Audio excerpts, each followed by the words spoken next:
The oceans are Earth's circulatory system, vast rivers of saltwater flowing beneath the surface, quietly regulating climate, absorbing carbon and sustaining marine life. Yet in an age of accelerating climate change, even these colossal forces are beginning to shift. Recent research has shed light on how global warming is altering major ocean currents and what that could mean for the future of life on our planet. Ocean currents like the AMOC and the ACC move heat, nutrients and gases around the globe. They maintain weather stability, protect coastlines and drive the delicate balance between hot and cold, wet and dry across continents. When these currents weaken or change direction, the consequences ripple worldwide, affecting rainfall in the tropics, heat waves in Europe and fisheries in the Southern Ocean.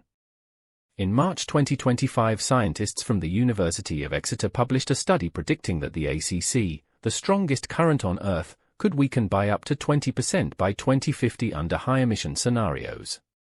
This current circles Antarctica and acts as a climate gatekeeper. A slowdown would allow warm waters to intrude southwards, accelerating ice melt and sea level rise.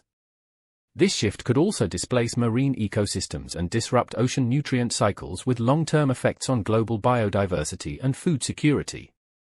While the AMOC, which carries warm water from the tropics towards Europe, has shown signs of slowing for decades, a recent study offered a glimmer of hope. Researchers identified a backup system in the Arctic, dense water formation near Greenland, that may temporarily delay a complete collapse of the AMOC. Yet scientists caution that this buffer is not permanent and the AMOC remains vulnerable to continued warming and glacial meltwater.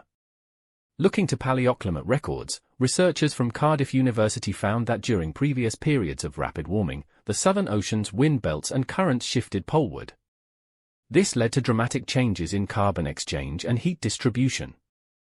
Similar patterns are now being detected again, suggesting the past may serve as a warning or a map of what lies ahead. Advanced satellite missions such as SWOT are now providing scientists with high-resolution images of ocean height and movement. Combined with increasingly sophisticated climate models, these tools allow us to better understand how quickly and how far currents may change. If key currents weaken significantly, Europe could see colder winters, tropical regions might suffer from intensified droughts, and weather patterns worldwide could become increasingly erratic. These changes would not be decades away, many are already in motion. Ocean currents may seem distant or abstract, but they are central to our climate future. As new evidence continues to emerge, the scientific consensus is clear: we must invest not only in monitoring and modeling these systems but also in reducing emissions and preparing coastal communities for change. The seas are stirring and the world must listen.